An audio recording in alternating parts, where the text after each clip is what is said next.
Jeden z jazdcov, ktorý nemôže chýbať v národnom tíme do Longiny je v Poháru národov, ktorý nás čaká, je Bronislav Chudyba. Ja ťa vítam v Šamoríne, ty si tu doma, chodievaš sem často na preteky, ale sú tieto preteky iné od tých ostatných? Tak samozrejme, vždy, keď je toto CSIO a je tam ten Pohár národov, tak človek nebojuje len sám za seba, ale bojuje aj za ten tým. Tak určite je to väčšia zodpovednosť a človek aj viac, než normálne každý výsledok je pekný, ale jazdiť za ten tým je ešte niečo malinko viac. Tvoja sezóna ako jednotlivca je zatiaľ aká, keby si ju mal zhodnotiť do tohto bodu a možno aj to, že čo ťa ďalej ešte čaká? Ja musím povedať, že momentálne mám asi najlepšiu skupinu koní a ľudí okolo seba, ako som zatiaľ v živote mal.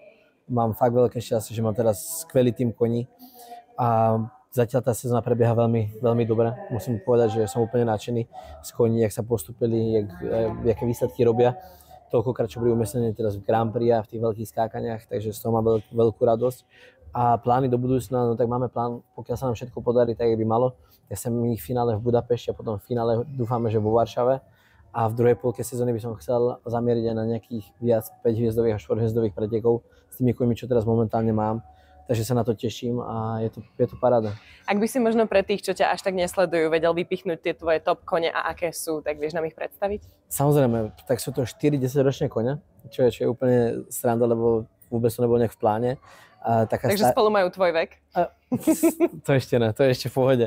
Ale zatiaľ mám najlepší koň, alebo momentálne staňová jednička je Statis Conti. Žrebec, ktorý vlastne nás reprezentoval aj v Mannheime, išiel dvakrát čisto Pohár národov, je to 10-ročný plemenný žrebec, čo je v majetku stáje Mustang. A potom máme kobylu Jojo, a to je vlastne 10-ročná kobyla holandská, ktorá je v majetku Maťa Bulíka, Sandry a mňa. Potom mám 10-ročného koňa Jaja, čo je sranda, Jojo je kobyla a Jaja je valach, a čo je práve v majetku pána Lexu a mňa, toho máme spoločne.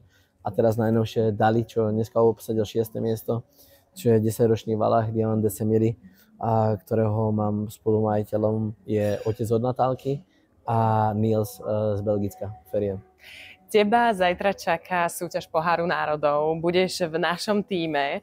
A ak by si nám ten tým mohol predstaviť a možno aj to, že vy máte za sebou celku úspešný výsledok, rovnako aj v minulom roku v rámci týchto pretekov, ale v Bratislave ste boli tretí, tak povedz nám niečo o tom tíme, na ktorý sa môžu diváci tešiť zajtra.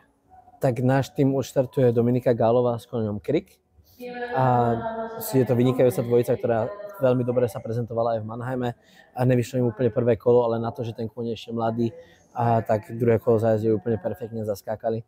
A druhý pôjde David Horvát so svojím koňom U2, čo už je taká stála dvojica posledné 2 roky a majú stále dobré výsledky v tých Pohároch národov, robia to veľmi fajn. Tretí budem štartovať ja na Statisovi, Statis Conti, a posledný pôjde Radošilo so svojou jedničkou, s Puclíkom. Tak ten pôjde ako posledný, ako finish nášho týmu. A celkovo tá atmosféra v tom týmu je vynikajúca. Je to veľmi, veľmi, veľmi príjemné, aj keď sme boli v Mannheime, tak bol s nami ešte Peťo Kopecký, čo je vlastne ako 5. jazdec, čo pôjde s nami aj do Prahy. A tá atmosféra je super, proste človek sa smeje celý deň, je to také uvoľnené. Myslím si, že zatiaľ v tíme slovenskom nebola ešte lepšia atmosféra, jak je teraz momentálne. Zrovna Petrovi Kopeckému už niekoľkokrát hrala hymna v rámci týchto pretekov. Ty si sa tiež objavil teraz na dekorácii v rámci trojhviezdovej Gold Tour. Tak celkovo ako zatiaľ vidíš tieto preteky a ich možno náročnosť, pretože v tej Gold Tour bolo 60 koní, v Pohári národov 13 tímov, to je naozaj veľká konkurencia.